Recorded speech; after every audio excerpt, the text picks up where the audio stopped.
Hello friends, आप सभी का अपने एच ट्यूटोरियल पर स्वागत है। तो जैक बोर्ड क्लास 1 से लेकर 7 का एग्ज़ाम 6 जून से लेकर 15 जून के बीच में हो जाएगा। ठीक है, 6 जून और 15 जून के बीच में हो जाएगा। तो यहाँ पर हम लोग क्लास 7 का जैक बोर्ड क्लास 7 का मॉडल क्वेश्चन देखने वाले हैं। अनऑफिशियल मॉडल क्वेश्चन है। ठीक है, सत्र देखिए 2021-22 और माह जून में एग्जाम होने वाला है आप लोगों का। ठीक है, देखिए झारखंड शैक्षिक अनुसंधान एवं प्रशिक्षण परिषद रांची, यहाँ पर हम लोग क्लास 7 का मॉडल क्वेश्चन देखने वाले हैं। यहाँ पर देखिए हम लोग स्टार्ट करते हैं क्वेश्चन। नीचे दिए गए गद्यांश को ध्यानपूर्वक पढ़िए और दिए गए प्रश्न संख्या 1 और 2 के उत्तर दीजिए।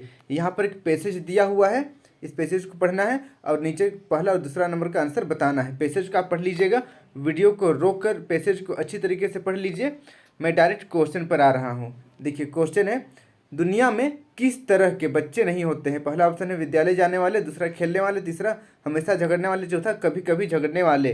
तो इसका सही आंसर हो जाएगा ऑप्शन नंबर डी, कभी कभी झगड़ने वाले।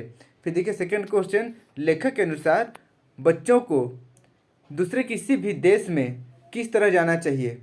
किताबें साथ लेकर, खिलाड़ी बनकर, मित्र बनकर, बहुत बड़ा आदमी बनकर। तो इसका सही आंसर होगा ऑप्शन नंबर तीसरा। ठीक है, मित्र बनकर। अब देखिए अगला क्वेश्चन, तीसरा नंबर, निम्नलिखित बहुव्रीहि समास में से किन्हीं 4 समास का विग्रह कीजिए। यहाँ पर किसी भी 4 समास का विग्रह करना है। यहाँ पर देखिए पीताम्बर, दशानन, गजानन और लंबोदर का हम लोग समास विग्रह करने वाले हैं। तो इसका उत्तर आप यहाँ पर से लिख सकते हैं। पीताम्बर का देखिए पित्त, अंबर वस्त्र है जिसका, यानी कि आप पूरा लिख दीजिएगा, पित्त वाले, अंबर वस्त्र है जिनके, यानी कि विष्णु। फिर देखिए दशानन, दस है आनन यानी कि मुख जिसके, जिसको रावण कहते हैं। फिर देखिए गजानन, गज यानी कि हाथी के समान, आनन मुख है जिसका, यानी कि गणेश। फिर देखिए लंबोदर, लंबा उदर यानी कि पेट है जिसका, गणेश। तो इस तरीके से इसका आंसर कंप्लीट हो गया है। फिर देखिए 4 नंबर, बच्चों से मिलकर चाचा नेहरू क्या क्या बातें करना चाहते थे?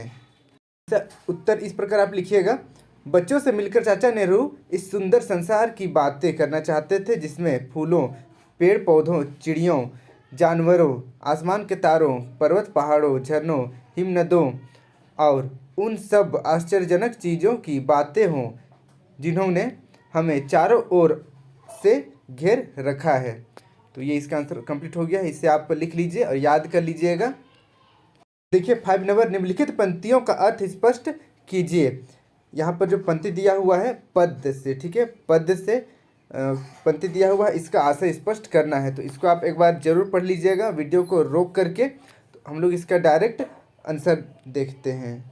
तो इसका उत्तर आप इस प्रकार लिखिएगा, श्री कृष्ण अपनी माँ यशोदा से शिकायत करते हुए कहते हैं कि मुझे बड़े भैया बलराम बलदाऊ बहुत चिढ़ाते हुए कहते हैं कि तुम्हें यशोदा माँ ने जन्म नहीं दिया है बल्कि तुम्हें मोल लिया गया है। क्या कहूँ, इसी गुस्से के कारण मैं खेलने भी नहीं जाता हूँ। बार बार कहते हैं कि तुम्हारी माता और पिता कौन है? नंद बाबा गोरे हैं और यशोदा माँ भी गोरी है। तब तुम कैसे काले हो गए? चुटकी बजा बजा कर वे परेशान करते हैं और सब के सब हंसते और मुस्कुराते हैं। तो इसे आप नोट कर लीजिए। अब बढ़ते हैं हम लोग नेक्स्ट क्वेश्चन की ओर। अब देखिए 6 नंबर, निम्नलिखित गद्यांशों को पढ़कर प्रश्नों के उत्तर लिखें। ये जो गद्यांश दिया हुआ है आपका चैप्टर से ही है, आपका बुक से ही है। फिर उठती है माटी किलो, वहाँ से दिया हुआ है। तो वीडियो को रोक करके इसे आप एक बार जरूर पढ़ लीजिए। ओके, वीडियो को रोक करके इसे आप एक बार पढ़ लीजिए। उसके बाद हम लोग डायरेक्ट क्वेश्चन की ओर बढ़ेंगे। ठीक है, आप इसको जरूर पढ़ लीजिएगा। पहला क्वेश्चन देखिए क नंबर, कुम्हार ने माटी से कैसा रिश्ता बनाया है? इसका उत्तर हो जाएगा, कुम्हार ने माटी के साथ एक बहुत गहरे लगा और प्रेम का रिश्ता बनाया है। अब देखिए ख नंबर, मृच्छकटिकम क्या है? मृच्छकटिकम क्या है? तो इसका उत्तर इस प्रकार आप लिखिएगा, मृच्छकटिकम का अर्थ है मिट्टी की गाड़ी जिसका उल्लेख साहित्य और आख्यानों में मिलता है। मिट्टी की गाड़ी को गांव में धूल से सने बच्चे खींचकर खुश होते हैं। फिर देखिए 7 नंबर, आकर्षण का विलोम क्या होगा? पहला ऑप्शन है विकर्षण, दूसरा प्रदर्शन, तीसरा खिंचाव, चौथा लगाव। तो आकर्षण का विलोम विकर्षण हो जाएगा, ऑप्शन नंबर पहला। फिर देखिए 8 नंबर, द्वंद्व समास तथा अव्ययी भाव समास के 2 उदाहरण लिखिए। तो चलिए इसका हम लोग आंसर लिखते हैं। तो इसका उत्तर आप इस प्रकार लिखिएगा, द्वंद्व समास दिन रात और दूसरा उदाहरण है छोटा बड़ा। फिर देखिए अव्ययी भाव समास, इसका उदाहरण हो जाएगा आजन्म और दूसरा उदाहरण है प्रतिदिन। इसे आप नोट कर लीजिए। फिर देखिए 9 नंबर का क्वेश्चन है, तुम कल्पना करो कविता में नवीन कल्पना करो से कवि का क्या तात्पर्य है। तो इसका उत्तर आप इस प्रकार लिखिएगा, कविता में नवीन कल्पना करो से यह तात्पर्य है कि समाज की तमाम नीतियाँ और मनुष्य की अतीत रीतियाँ परंपराएं आदि पुरानी पड़ गई है, जिससे समाज का विकास रुक सा गया है। अतः नवीन कल्पना करके नए नियम रीति रिवाज आदि बनाए जाएं ताकि समाज शीघ्रतापूर्वक विकास के पथ पर अग्रसर हो। तो इसे आप नोट कर लीजिए, याद कर लीजिएगा। देखिए 10 नंबर, सजात्मक शब्द में कौन सा प्रत्यय है। पहला ऑप्शन है साज, दूसरा सजा, तीसरा आत्मक, चौथा आत्मा। तो इसका सही आंसर हो जाएगा ऑप्शन नंबर तीसरा आत्मक। फिर देखिए नेक्स्ट 11 नंबर, निम्नलिखित शब्दों में से किन्हीं दो शब्दों के दो दो पर्यायवाची लिखिए। तो यहाँ पर हम लोग फूल का दो पर्यायवाची और प्रकाश का दो पर्यायवाची लिखने वाले हैं। इसका उत्तर देखिए, फूल का दो पर्यायवाची सुमन और पुष्प। फिर देखिए प्रकाश का दो पर्यायवाची चमक और रोशनी। इसे आप लिख लीजिए, याद कर लीजिएगा। अगला क्वेश्चन देखिए 12 नंबर, कुम्हारों की नई पीढ़ियां कुम्भकारी के पेशे को क्यों नहीं अपनाना चाहती है। तो चलिए इसका हम लोग आंसर लिखते हैं।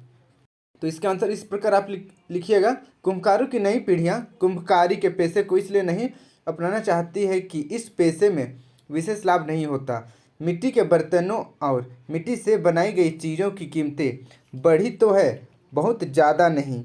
इस पेशे के लोगों की हालत बदतर नहीं भी तो जहाँ के तहाँ ही है। तो इसे आप नोट कर लीजिए। फिर देखिए 13 नंबर, निम्नलिखित पंक्तियों का अर्थ स्पष्ट कीजिए। यहाँ पर जो पंक्ति है इसका अर्थ स्पष्ट करना है, कविता से है, आपका बुक में दिया हुआ है। इसे आप एक बार जरूर पढ़ लीजिएगा, हम लोग डायरेक्ट इसका अर्थ स्पष्ट करते हैं। देखिए इसका उत्तर, ये 4 नंबर का क्वेश्चन है, यानी कि 4 नंबर मिलेगा। इसको लिखने से थोड़ा सा ज़्यादा ही लिखना पड़ेगा, ठीक है। देखिए प्रसंग, प्रस्तुत पद्यांश हमारी हिंदी की पाठ्यपुस्तक भाषा मंजरी में संकलित कविता बीज से उद्दीत है, जिसके कवि प्रकृति के सुकुमार कवि सुमित्रानंदन पंत हैं। व्याख्या, उद्दतांश में कवि ने बीज और उनके अंतर में छिपी शक्ति को उजागर करने का प्रयास किया है। कवि के अनुसार मिट्टी के अंदर कोदो और सरसों के समान छोटे से छोटे बीज भी न तो मिट्टी बन जाते हैं और न ही खो जाते हैं। उस छोटे से बीज के हृदय में डाली, तना, जड़ और पत्ते छिपे हुए होते हैं। उस बीज में ही विविध प्रकार के रंग रूप वाले फल और फूल होते हैं, साथ ही होते हैं हरियाली का संपूर्ण संसार। तो इसे आप नोट कर लीजिए, याद कर लीजिएगा। अब बढ़ते हैं अगला क्वेश्चन की ओर। अब देखिए 14 नंबर, रसायन शब्द में इक प्रत्यय जुड़ने से कौन सा शब्द बनेगा। तो देखिए पहला ऑप्शन है रासायनिक, दूसरा रासायनिक, तीसरा रासायनिक, चौथा रसायनक। एक्चुअल में लगभग साउंड सबका एक जैसा है, लेकिन स्पेलिंग पर ध्यान देना है। तो इसका सही आंसर हो जाएगा ऑप्शन नंबर तीसरा। फिर देखिए नेक्स्ट 15 नंबर, निम्नलिखित शब्दों के अर्थ लिखिए। यहाँ पर देखिए पहला यहाँ पर अन्य है, अन्य का अर्थ लिखना है। तो इसका अर्थ आप लिखिएगा दूसरा, दूसरा इसका अर्थ होता है दूसरा। फिर देखिए अन्न, अन्न का मतलब होता है अनाज, तो यहाँ पर आपको लिखना है अनाज, ठीक है, यहाँ पर आपको लिखना है अनाज। फिर देखिए यहाँ पर क्रम लिखा हुआ है, तो क्रम, तो क्रम का मतलब होता है सिलसिला, तो यहाँ पर आपको लिखना है सिलसिला, सिलसिला, सिलसिला, ठीक है। फिर देखिए यहाँ पर कर्म, कर्म का मतलब होता है कार्य, तो यहाँ पर आपको कार्य लिखना है, कार्य। आई होप इसे आप नोट कर लिए होंगे। फिर देखिए 16 नंबर, दवा के रूप में पेड़ पौधों के किन किन अंगों का प्रयोग किया जाता है। 4 औषधीय पेड़ पौधों के नाम लिखिए। तो चलिए इसका हम लोग आंसर लिखते हैं।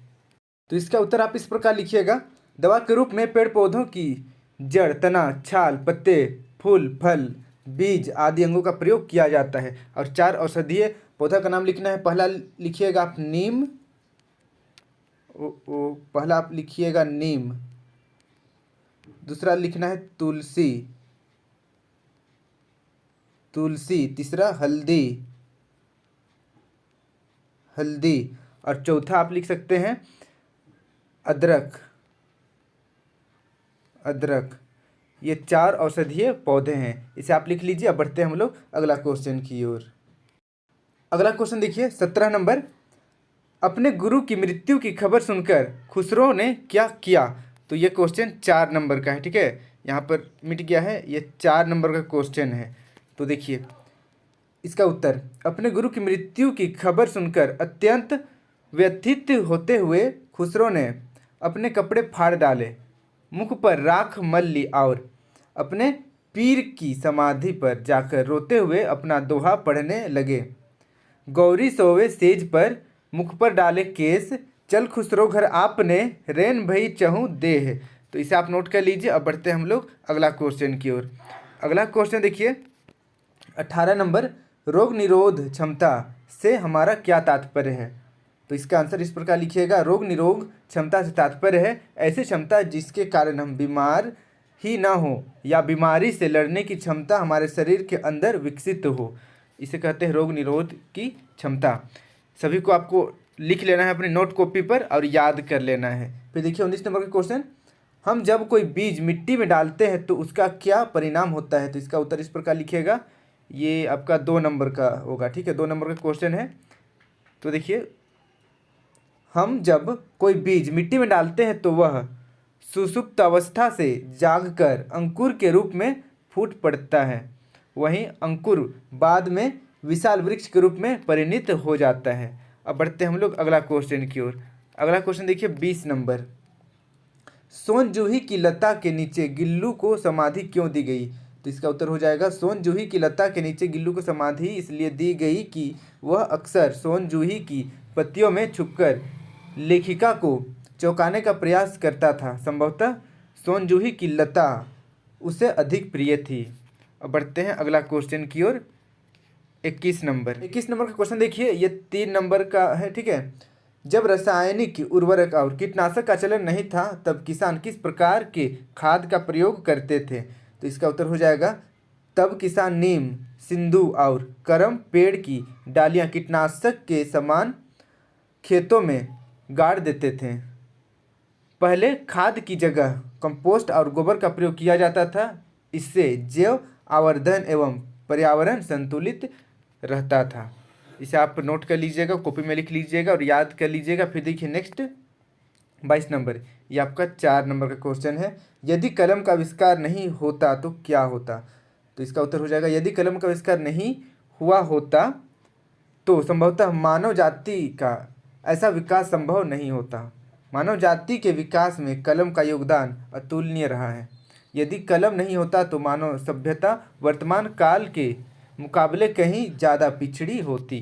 तो यही इसका आंसर। इस तरीके से हम लोग आज जेक बोर्ड क्लास 7 का जो जून में आपका एग्ज़ाम होने वाला है उसका यहाँ पर हम लोग मॉडल क्वेश्चन सोल्व किए हैं। सभी क्वेश्चन काफ़ी इंपॉर्टेंट है, सभी को आपको याद कर लेना है। सबसे पहले तो इसे नोट डाउन कर लीजिएगा और इसे याद कर लीजिएगा, ठीक है। और कहीं पर दिक्कत हुआ है तो मुझे कमेंट कर दीजिए, मैं डाउट सेशन में क्लियर कर दूंगा। और बाकी सब्जेक्ट भी मैं बहुत ही जल्द अपलोड करने वाला हूँ, नीचे डिस्क्रिप्शन में चेक कीजिएगा, वहाँ पर भी आपको मिल जाएगा। अदरवाइज आप मेरे प्लेलिस्ट पर जाकर देख सकते हैं बाकी जो सब्जेक्ट है उसका मॉडल क्वेश्चन। वीडियो अच्छी लगी तो वीडियो को लाइक करके अपने दोस्तों के साथ जरूर शेयर करें और चैनल को अभी तक सब्सक्राइब नहीं किया तो सब्सक्राइब करके बेल आइकन ऑल पर जरूर क्लिक कर दीजिए ताकि इस तरीके का वीडियो मैं जब भी अपलोड करूं आप तक नोटिफिकेशन पहुंच जाए। Thank you for watching video, have a good day.